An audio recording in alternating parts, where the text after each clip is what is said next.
Hello friends, here in this video we will discuss about cantilever carrying uniformly distributed load for a part of its length from the free end. So this is the topic.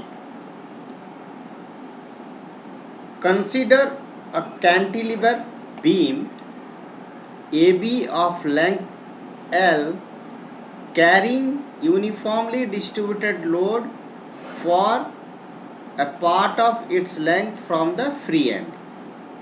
So this is the cantilever beam AB whose length is L and it is carrying a UDL for a part of from the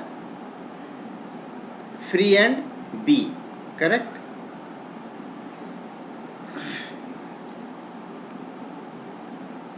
So let's W is the UDL per unit run, and let's the distance between C and B is A, correct? This is A. Sorry. So total length is L. So this part from A to C will be L minus A, correct? Now take a section between B and C. Take a section XX between B and C at a distance x from the free end B. So here take a section XX at a distance x from the free end B. So this will be the free body diagram. C to B is UDL, XX is the section from the end B at a distance x, and total distance is A, and UDL is W per unit run. Suppose Vx is the shear force at section X and Mx is the bending moment at section X, that is clockwise and this is upward direction. So Vx minus Wx, this is W, distance is X, per unit weight is this, per unit length is W. So total weight will be W into X for this part. Vx minus Wx is equal to 0, or Vx is equal to Wx, correct? Or shear force at B, at point B, here x is equal to 0, so W into 0 is equal to 0, x is equal to 0. Now shear force at C at this point, so shear force at C will be W into A, because x is equal to A, from here to here distance is A, so in place of x I put over here A, and total shear force is WA at point C. Now bending moment minus mx, because this is in clockwise direction, minus Wx, total weight W into x by 2 is equal to 0. So minus mx minus Wx square by 2 is equal to 0. So mx is equal to how much? Minus Wx square by 2. This is the bending moment at section X. So bending moment at B will be x equal to 0, is equal to 0. So bending moment at point B will be 0, because x is equal to 0. Now bending moment at C will be how much? Minus WA, because from here to here distance is A, WA square by 2, because since x is equal to a, so we got the bending moment at both the points at point B and C. So at point B is 0 and at point C is minus WA square by 2. Now take a section between A to C from the free end B. This is another free body diagram, A, C, B, and we take a distance x at a distance, take a section xx at a distance x from the free end. So this part will be x minus a.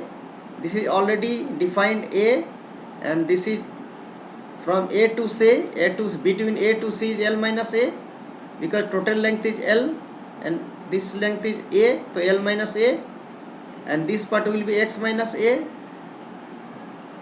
From here to here it is x, here to here it is a, so x minus a. Now Vx minus Wa, total force acting downward, that is minus Wa is equal to 0, Vx equal to Wa, so shear force at C and shear force at A will be equal, that is Wa. We have already calculated shear force at C is equal to Wa. It will continue because there is no any other load, only the part load is there, that UDL load is there. Apart from this there is no any other load, so C left will be the same at point C. So shear force at C and A will be Wa. It will continue till A. Now bending moment minus mx minus Wa. This is the load, W into A into x minus a by 2, because distance from this section x minus a plus a by 2, this will be half of the a, so x minus a plus a by 2 will be x minus a by 2, so minus Wa into L minus a by 2. When x is equal to 0, then bending moment at A will be minus A minus Wa into L minus a by 2, that we have calculated over here. So we got the bending moment A, B, C at all the 3 points, correct? So now let's draw the diagram. I have already drawn the diagram. Here between C to B, what is the value of shear force? That is Wa. Here at point B, here at point shear force at B is 0, so it will start from 0 to Wa. At point C it is Wa, so it will be varying following a linear law. From B to C, shear force will be varying following a linear law. Okay. After that,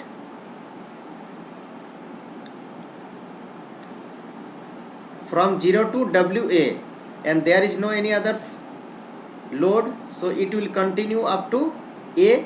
So Wa will be continue up to A, that is Wa. So it will be also a linear law.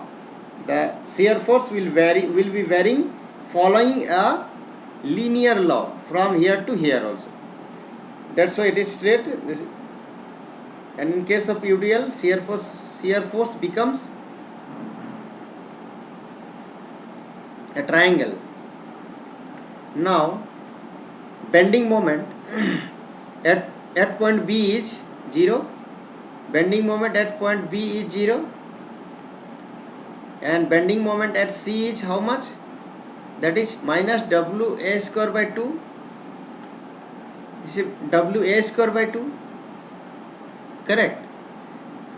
This is Wa square by 2 from 0 to Wa square by 2. but it will be a parabolic law. From yani between B to C, bending moment will be varying following the parabolic law. This is a curve.